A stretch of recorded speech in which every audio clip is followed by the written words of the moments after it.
Singularity.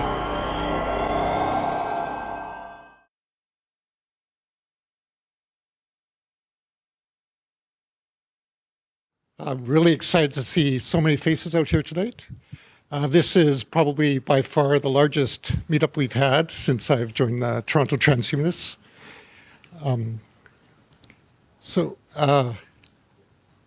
We've got a great speaker lined up for you. First of all, I'd like to thank our host, Wrangle, for providing this great space. I'm hoping this will become the new home for the Toronto Transhumanists, as long as we all behave. And I'd like to extend a special welcome to our friends from the Space Channel who are here they're going to be recording the event tonight. So, hey, Michelle and crew.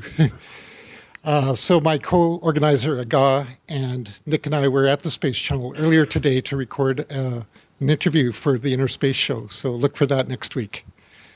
I'd like to bring up Aga now to introduce our speaker. Hey, guys. Oh, well, transhumanism about augmenting humanity, right? So this is a start. I just want to, before introducing Nicola, say that this is a relaunch of a meetup, and it's great to see all of you here. The subjects that we all are interested in are getting more and more seriously involved in humans' life on a daily basis, so it's more understandable for majority of people now to talk about artificial intelligence and other things. So tell your friends, tell the people who you may think that might be interested, so we can bring everybody here together and have a good sessions of public education about technology and where we're all headed. And with that, I'm introducing Nikola Danilov, who has been named as one of the elite sources for artificial intelligence and technology. And we're all excited to hear Nikola and listening to parts of his new book, Conversations with the Future. Please give it up for Nikola.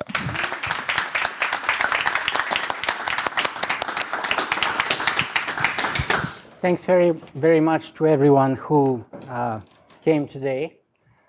Basically, I have to also say, by the way, thank you very much to Aga and to David, without whom this meetup would not have happened.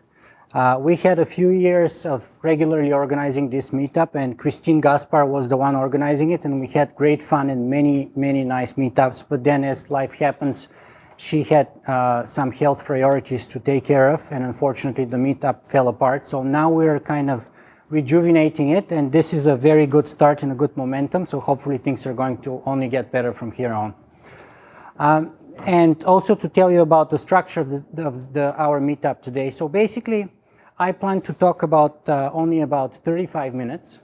Then we're going to have a brief period of Q&A between me, Aga, and David, and then we're going to open up the floor. And that's, to be honest with you, the part that I'm the most interested in personally. My book is called Conversations with the Future, so I don't want it to be a monologue. I don't want to stay here and talk by myself like a crazy person. However, there are three things that we may find interesting today, and you tell me if I'm wrong or not. So the first part of my 35 minutes will be very briefly just to tell you how I got to do what I'm doing today, because some people have told me it's an interesting thing to know. The second, which is basically the foreword of my book. The second part is the introduction of my book, which is the reason why I wrote this book, what is it about, and what you can learn from it. And the third part and the longest part will be actually my book's epilogue, which is called The Future Will Find Us, but Will We Find the Future? And this is, I think, the most important part of all the parts that we have today. So this is the part where I hope that we would all take something to think of to later on, but also to ask questions and discuss later on. So without further ado, oh, by the way, two other things that I just need to mention. These two books would go home with two of you tonight. As I've promised on the meetup group, I would give two books away to the two people who brought the largest number of other people with them. So we'll figure out who that is at the end of these 35 minutes. There are going to be also more books available in the back. My wife can help you with that. Unfortunately, I could only bring 20 books. So But they're paper, and we transhumanists are generally very much high-tech, so I imagine many of you already got the ebook.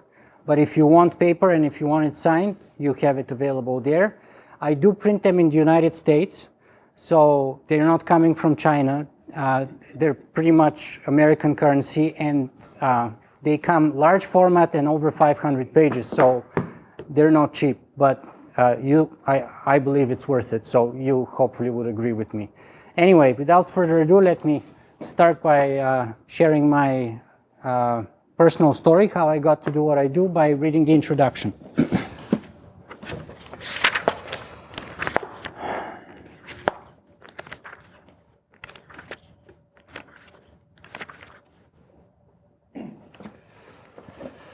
So, in 2007, I was a master's degree student in political science, looking for an interesting topic to write my thesis on. I was tired of World War I and World War II research papers and wanted to do something different, something that not everyone was familiar with, something fresh, where I could dare to make a contribution. One day, as I was watching the news coming from Iraq and Afghanistan, I decided to look into drone warfare. Doing research on military drones pushed me into the field of artificial intelligence, and I discovered Ray Kurzweil's seminal book, The Singularity is Near. That book completely blew my mind and made me realize that much of science fiction is quietly but surely becoming science fact. By an immense stroke of luck, the very next book I read was Charlie Stross's science fiction novel Accelerando. Consequently, I knew I would never look at the world in the same way ever again. Little did I realize that not only my worldview but also my life was about to go into a whole new and unexpected trajectory. I completed my master's degree in 2009 and entered the army of unemployed job seekers at the peak of the recession. I stopped counting after I sent 300 resumes, though I kept sending even more thereafter. I got one interview, which apparently didn't go very well because they never called me back. One of my applications, however, went to the first and the only blog dedicated to the technological singularity, which is called the Singularity Hub. And the Hub at the time was looking to hire a staff writer, so given my education, past research, and writing skills, I thought I made the best possible candidate they could ever have. I eagerly anticipated an email telling me how totally perfect I was for the job, but that email never actually came. So after a couple of weeks of waiting in vain, it slowly started to dawn on me that I wasn't getting that job either. Then a crazy thought occurred to me. Maybe, just maybe, I didn't need them. Perhaps there was some tiny chance I might be able to do it entirely on my own. I could start my own Singularity website. I mean, how hard could it be? I started by learning HTML, and I was very scared. You see, I was a political science and philosophy student who knew nothing, absolutely nothing, in fact, about programming or web design. In fact, I had no technical knowledge of any kind whatsoever, so how could I ever do this on my own? Despite my fears, I decided to give it a try. It took me 3 months to put up my first single, most horrible homepage on my very first domain called singularitysymposium.com. After another 3 months, I had a somewhat reasonable, though very simple web design and about 60 pages up. During those first 6 months, I was getting about 50 to 100 visitors per month, including my friends and family. So looking back, it's no surprise that I felt lonely and depressed about the quality of the work that I was putting up and the amount of web traffic I was able to attract. In October 2009, or 6 months after my first website went live, I discovered WordPress. See, WordPress at the time was totally revolutionary because you didn't need to know HTML anymore. So if you could type text into any word processing software, you could build a weblog. Weblogs, or blogs for short, were starting to explode in popularity, and many major brands were beginning to embrace them because they were so much easier to create, maintain, and update than traditional websites. I embraced WordPress and the blog format and launched SingularityWeblog.com. Another 6 months had passed and I was getting comfortable with blogging, but the new media format at the time that was taking off was now podcasting. Podcasting was scarier for me than blogging because it required audio gear and technical knowledge that I didn't have.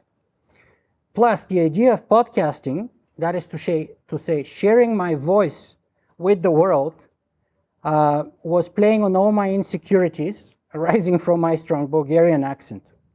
I mean, who am I to start telling people to listen to me, and why would they bother anyway? I was not really an expert to begin with, and I could never speak perfect English without a strange foreign accent. The insane thought that I might actually be sitting in front of a camera someday was not even remotely in my realm of possibilities at that time. However, despite my fears and challenges, I decided to give it a try because there was no other podcast focusing on what I thought were some of the most important issues of our time.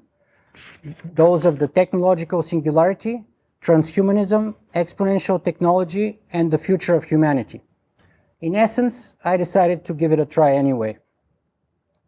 The first interview I ever did was a total disaster, so much so that I failed to even record it.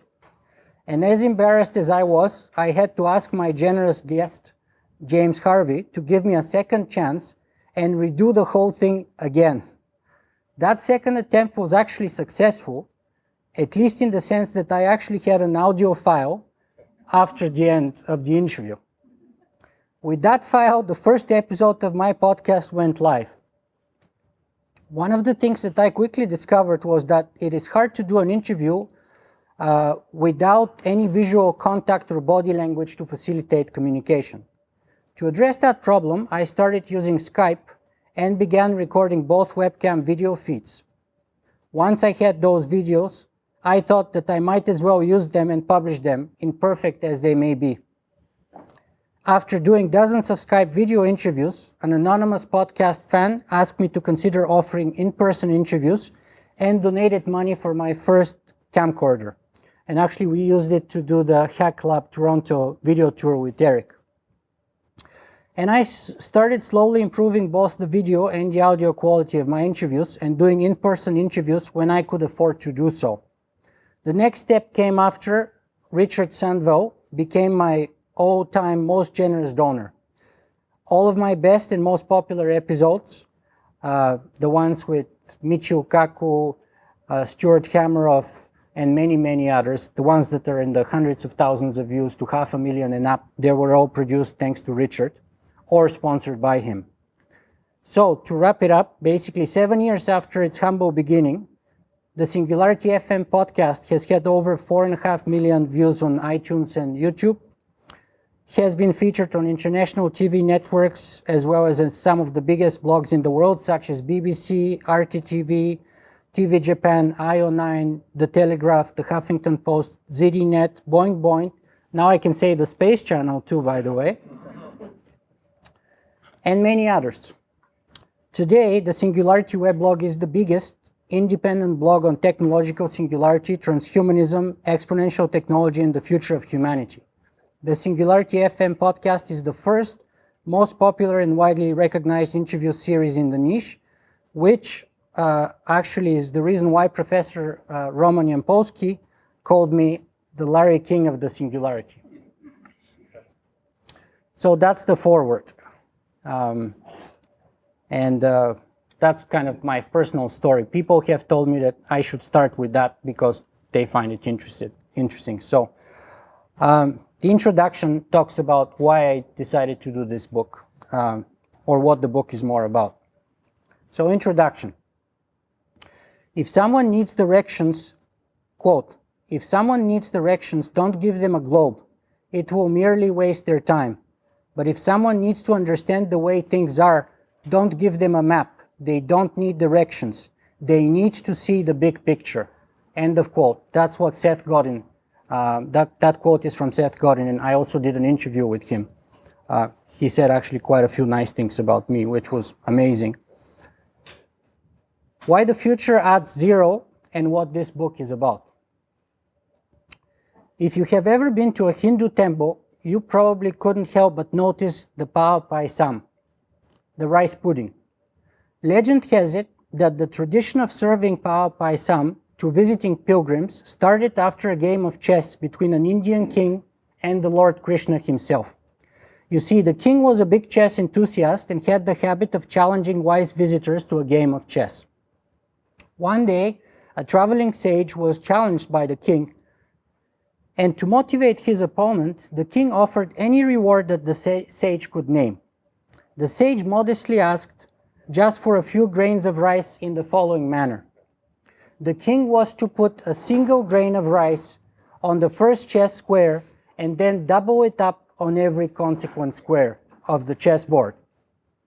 Of course, as it often happens in those legends, having lost the game and being a man of his word, the king ordered a bag of rice to be brought to the chessboard.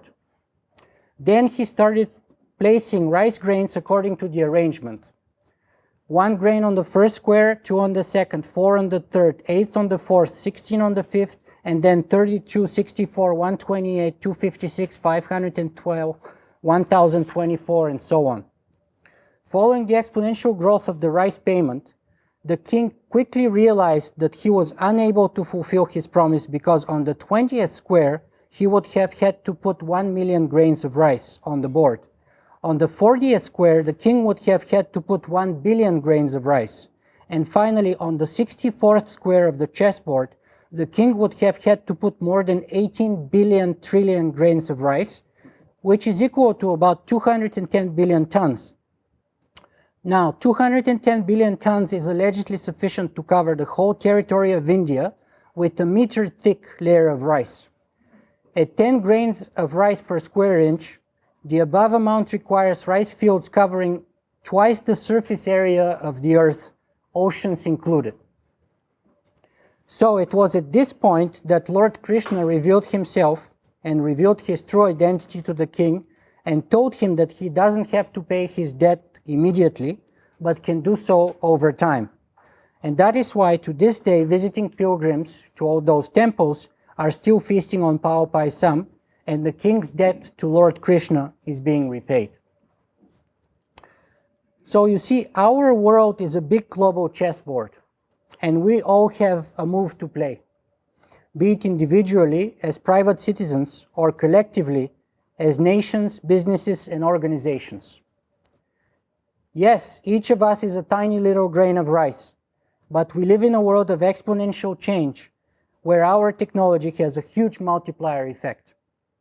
So if for simplicity, all of our civilization is currently equal to 1, then the future will not merely add another 1 so that we end up with a civilization of 2. No, we live in a time of exponential technology and disruptive change, so the future will add a 0 and we'll end up with 10, as in 10x. 10x as in 10 times more information coming at us 10 times faster for 1/10 of the cost, having 10 times bigger impact. And that means each of us will have 10 times more opportunities to make a dent in the universe, but also 10 times more dangers, 10 times more distractions and personal challenges, and we'll have to make decisions for 1/10 of the time we had before. But of course, the future will not stand still and wait. It will keep adding even more zeros. So what is to be done? Should we try working faster, sifting through even more information and squeezing more output from our primitive biological microprocessors? As the old Zen saying goes, meditate for 10 minutes every day. But if you're really, really busy, then do it for at least an hour.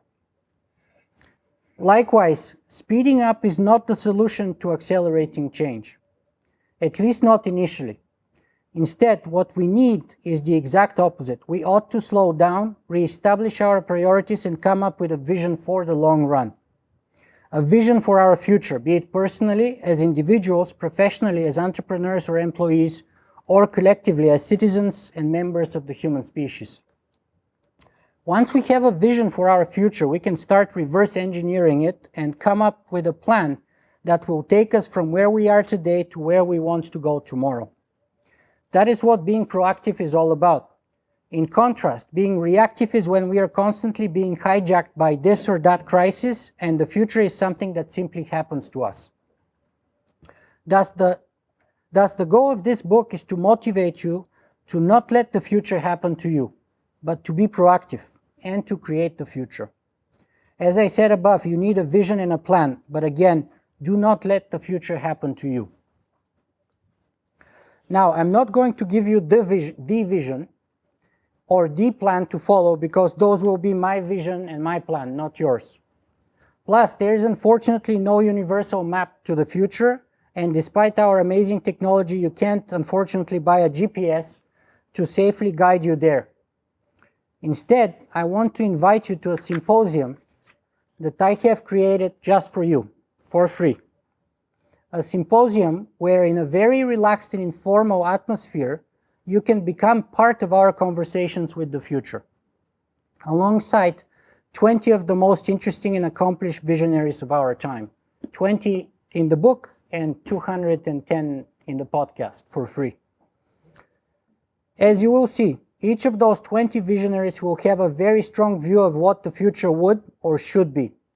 And if I may take the liberty of making just one suggestion, it is this: beware of embracing a single point of view too tightly.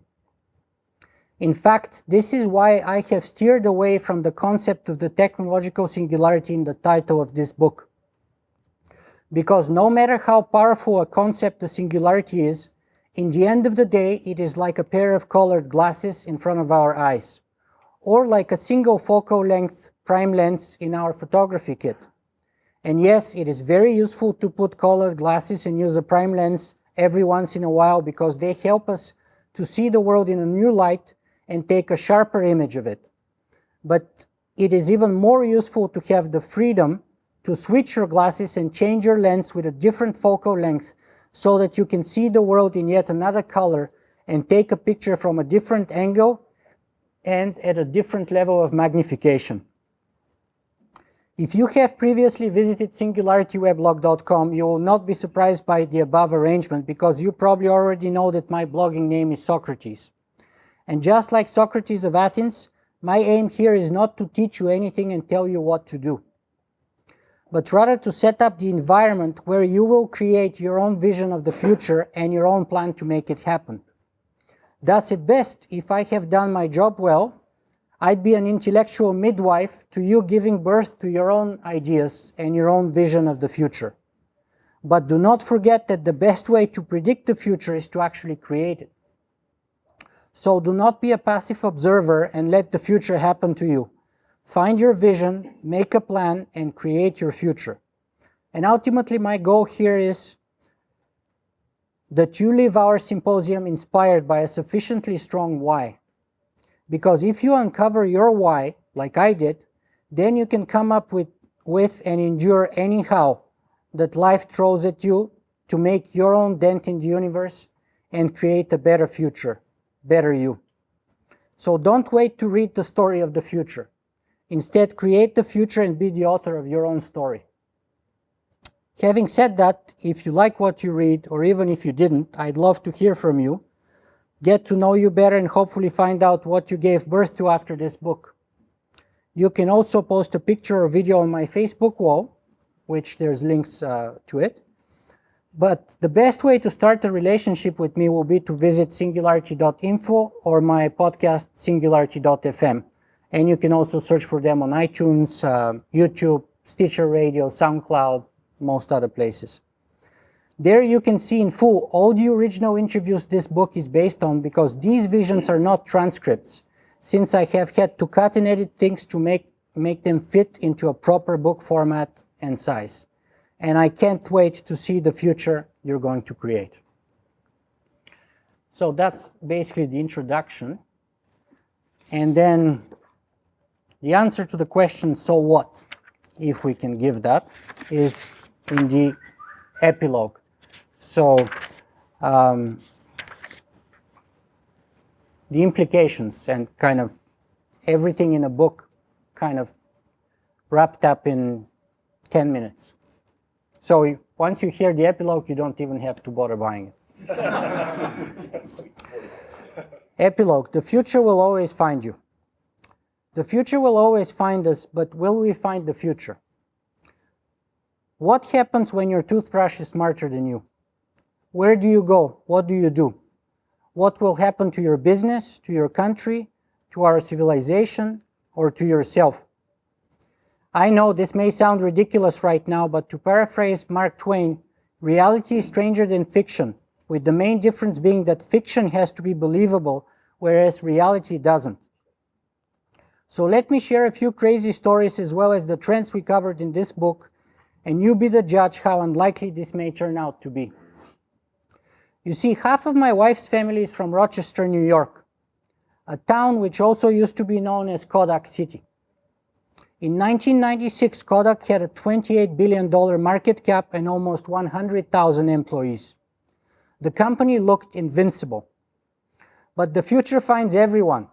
It doesn't matter if you're a billion-dollar company, a lawyer, doctor, dentist with private practice, a coal miner in West Virginia, an oil worker in Alberta, or an office worker in downtown Toronto. The future will always find you. The real question is, will you find the future? Back in 1975, Kodak had invented the first digital camera. The future had already found them. But they didn't want to find the future because Kodak liked their present. Kodak was in the paper and chemicals business, and it didn't pay them to disrupt their own business model, so of course they refused to embrace digital photography. And by the time they figured it out, Kodak went bankrupt. And if you guys ever drive to Rochester, you can see the effects of that. 120,000 very well-paid job gone, just like that. And by the way, probably 2/3 of my wife's family were either directly employed there or indirectly through suppliers were indirectly employed. And around the same time, another company with only 13 employees, by the way, as Kodak was going out of business, another company with only 13 employees that was founded about 18 months before Kodak, before that time, was riding the wave of exponential technology, and it got acquired for almost $1 billion. That company, of course, as you already know, was called Instagram. And this is what disruptive change looks like. It means that after the meteorite strike, dinosaurs die out and new species will rise to dominate the environment. This is where many of the dangers and opportunities we face today are, and some of us can see the meteorite coming. Speaking of change, a similar process happened in the late 19th and early 20th century when we had electrification. At the time, the major business opportunity was in taking everything and making it electrical. So, for example, a company would take a manual water pump and turn it into an electric pump. They might put some old-fashioned stairs together and electrify them to make an escalator. They take a firewood oven and make an electric oven, or take a kettle and make an electric kettle. They take a razor and turn it into an electric shaver, and take a toothbrush and make an electric toothbrush. All of those things existed before, but now they were much better because they were electrified. Today, we are undergoing a similar process, but we're not putting electricity, we're putting in intelligence. So, in short, we are smartifying things up, we're making them smarter. So we take an electric appliance and we add artificial intelligence.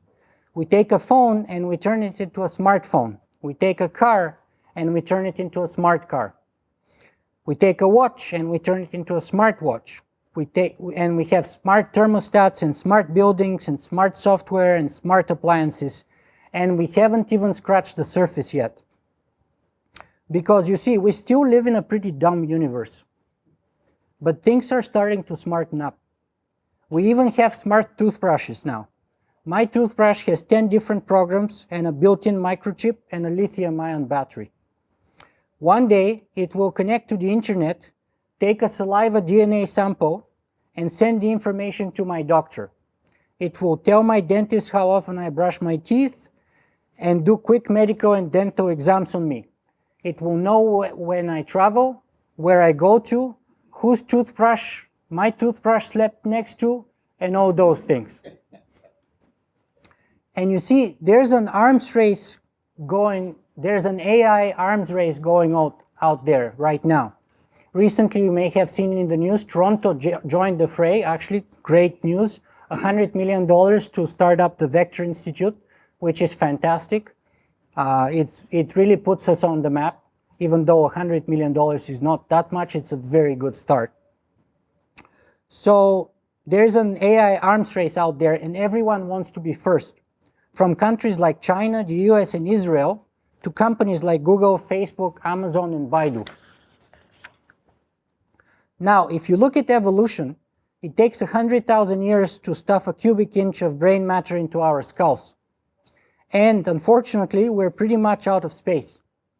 But technology is moving at an exponential pace in sync with Moore's law and is better by design. It takes roughly a year and a half to double the price performance of a computer, and with the process of smartification, everything around us is a computer. So you see, we don't have cars anymore. We have computers that we drive in. We don't have airplanes anymore. We have computers that we fly in. We don't have buildings anymore, but computers that we live in. They're all getting smarter and smarter, and unfortunately, we're not. So what happens to the 5 million truck drivers when their trucks become smart trucks and can drive on their own? Recently, I had a conversation with a friend of mine who is a media producer and a TV director, and he was telling me that his camera will never be smarter than him, that creativity and art can never be automated. That is, of course, a very common presumption. Everybody thinks that what they're doing is totally irreplaceable, that what they do is totally unique and cannot ever be done by a machine, ever. So you see, when Alan Turing predicted in 1952 that one day computers will play better chess than humans, people laughed at him. At the time, computers couldn't even play tic-tac-toe, and chess was considered to be the epitome of human intelligence. But in 1997, Deep Blue defeated Garry Kasparov, considered to be the most brilliant and dominant player in the history of chess. In 2011, IBM's Watson vanquished the two best players in the history of Jeopardy. A few months ago, DeepMind's AlphaGo defeated Lee Sedol, Korea's champion Go player. According to some projections, this last event was not supposed to happen for another 10 years or more. So let's not forget that every one of those people was in the genius range of intelligence, not average people like me or you, I imagine. We're talking Garry Kasparov, we're talking Ken Jennings, we're talking pure genius. And of course, when Watson retired from Jeopardy and went into the medical field, it outperformed the team of specialists by 30% in terms of accuracy in medical diagnosis, in oncology and radiology. So if you are worried you may have cancer, are you going to go to a human doctor who is going to give you about 60% accuracy, provided that he has a panel of experts helping him and provided that he has a 2 or 3 decade worth of experience? Or are you, and of course we know most doctors don't operate like that, or are you going to go to an AI like Watson that's going to give you a 90% plus percent accuracy of diagnosis? I'm here to tell you that our human domain is unfortunately shrinking.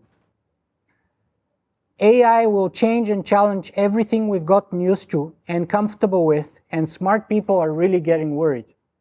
People like Elon Musk, Bill Gates, Stephen Hawking, Steve Wozniak, and many others have already said publicly that AI might be the end of humanity and that we ought to be very, very careful what happens to us when machines get to be smarter than humans. Someone might ask, what's the big deal about not being the smartest species on the planet? Well, if we look at our cousins, the great apes, who are currently arguably the second smartest species around, we can't fail to see that they're nearly extinct. So why should we be any different? What does this fact also say about us and our stewardship of our planet, and about the way we treat others the way we would want to be treated? With respect and dignity, hopefully. You see, technology is a magnifying mirror. It is a mirror because it reflects the engineers, designers, and programmers who make it. but it's also a mirror of humanity in general and all of our collective dreams, hopes, and fears, our knowledge and ignorance, our strengths and weaknesses, our good and our evil. It is not a normal mirror, however, because technology magnifies and amplifies things, so it often has unforeseen consequences. That is both the good and the bad news. Technology and AI in particular is a reflection of who we are. That's why I'm optimistic about our future, because if it's a mirror and it reflects who we are, then we really have the chance to make a difference, be it collectively or personally. The bad news is that we can also screw it up really bad. So, when people ask me if I fear Judgment Day, Terminator-type scenarios, my answer is no, I don't. I'm not worried about AI turning evil.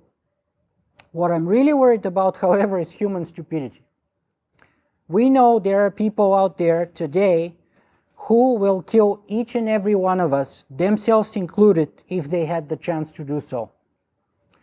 That is why humanity is the greatest threat to humanity, to ourselves, to itself, not some artificial or alien intelligence. And you see, one of the things that I do with my customers and clients when we do their strategic analysis is ask, is your business or organization structured around providing the answer or the solution to a problem? Because our greatest strengths are also our greatest weaknesses. We live in an age when answers are free, but good questions can be priceless. The better the question, the better the answer. However, it turns out that answers have a limited lifespan, so holding too tight to an answer can be both costly and deadly. That is why IBM was best positioned to profit from the personal computer revolution, but they missed it. Instead, Apple and Microsoft became giants. Later, they were best positioned to exploit the search engine revolution, but they missed it. Instead, Google became a giant. Google, in turn, was best positioned for the social networking revolution, but they missed it. Instead, Facebook and LinkedIn became giants. Then German and Japanese car makers were best positioned for the electric car revolution, but they nearly missed it, and it seems that Tesla right now is emerging as the leader, even though it's too early to call, what's going to happen on that one. But Tesla is definitely emerging the leader. If you've seen the news, it recently surpassed GM in terms of market value. In other words, truth, answers, and solutions turn out to be transient. There is no place where the truth is more transient, especially other than technology. So what was true when you were a child in technology is probably not true today anymore. Our laws, however, ethics, economics, society, businesses, and even our religions are all a form of technology. Technology that was invented by us to aid and improve our lives. Like all other technologies, they have a context and a timeline, and we are overdue to a major civilization-wide upgrade. So why is the world changing? Well, that's the nature of evolution. Everything changes and everything must adapt. Those who do not simply die and go extinct. It is as true of businesses as it is true of living organisms. Today, we're witnessing exponential changes not only in AI, but also in genetics, robotics, and nanotechnology. These changes are taking less and less time to permeate through our civilization. We are about to undergo, thus, several millennia worth of changes stuffed in the span of several decades. Take longevity, for example. In the past century, we have managed to double the average life expectancy. In the 1900s, for example, when Social Security was introduced for people over 65, the average life expectancy was only 48. So, of course, most people never made it to 65, and thus Social Security was actually not an expensive program to run. It was actually very cheap because most people were dead way before that. But today, the vast majority of us here will actually live way over 65. Each year also, our life expectancy is increasing on average by 3 months. this progression itself is also accelerating. And there might be a day when every year that we get older, we are able to extend our life by another extra year. And this is what Aubrey de Grey calls longevity escape velocity. So I don't know about you, but I personally, I don't know if I want to be immortal, but I'm pretty sure that I don't want to die when I don't want to die.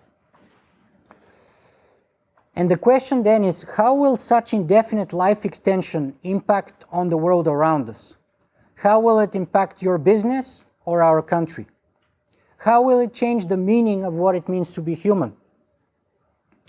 Speaking of being human, we still don't even have a commonly accepted definition of what it means to be human after thousands of years and many philosophers writing volumes and volumes on topic, and poets and so on. In fact, when I was interviewed by Professor Hiroshi Ishiguro, or actually, in fact, when I was interviewing, rather, Professor Hiroshi Ishiguro about why he is making robots, he said that he's making robots to find out what being human means. He explained to me that the meaning of being human is actually in the process of changing, that we are all children of our time, and as time changes, or as the epoch changes, and so do we. First we build the tools, but then the tools build us. So you see, there can't be one static definition of being human, because we are not an entity, but we are rather a process. And so the meaning of being human needs to be rediscovered and redefined in every epoch and by every person again and again. The thing about humans, however, is that we procreate. But recently, or for the last several thousand years, we procreate not only biologically, but also technologically. Robots in particular, or AI in general, are our mind children. So keep in mind that children listen 10% of the time, but watch 100% of the time. And doubly so for AI. And remember that technology is a magnifying mirror. If we want to be safe from human stupidity and artificial intelligence alike, therefore, we must take a good hard look in the mirror and become the living examples of the change we want to see, the very best versions of ourselves. This is true personally for us individuals, but also collectively for our companies, organizations, and civilization in general. So we have to be very cognizant and deliberate about the image we want to project in the mirror of technology. We also must get comfortable being uncomfortable and letting go of our old tried and true answers, while we keep asking better questions which will lead us to new and better answers. In fact, all progress basically depends on that. Usually, due to the intergenerational gap, the new generation refuses to accept the answers of the old generations, and to the amazement of the older generation comes up with new and better answers. And this is how we make progress in history. And so let me ask you again, what will you do when your toothbrush is smarter than you? My promise to you today is that the future will find us all, no matter where we are and what we do. But the question remains, will we find the future? Are you, your organization, and our civilization in general going to be a Kodak or an Instagram? More importantly, are we going to go extinct like the dinosaurs? Or are we going to populate the universe like Carl Sagan envisioned in Cosmos?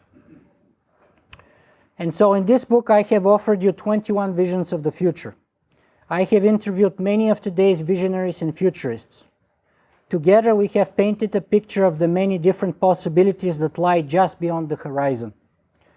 But do not delay in deciding to create your own vision of the future, because the future belongs to those who create it.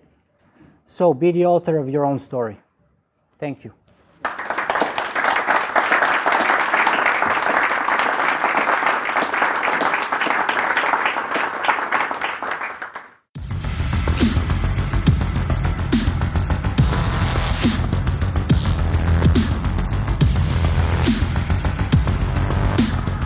If you guys enjoyed this show, You can help me make it better in a couple of ways. You can go and write a review on iTunes, or you can simply make a donation.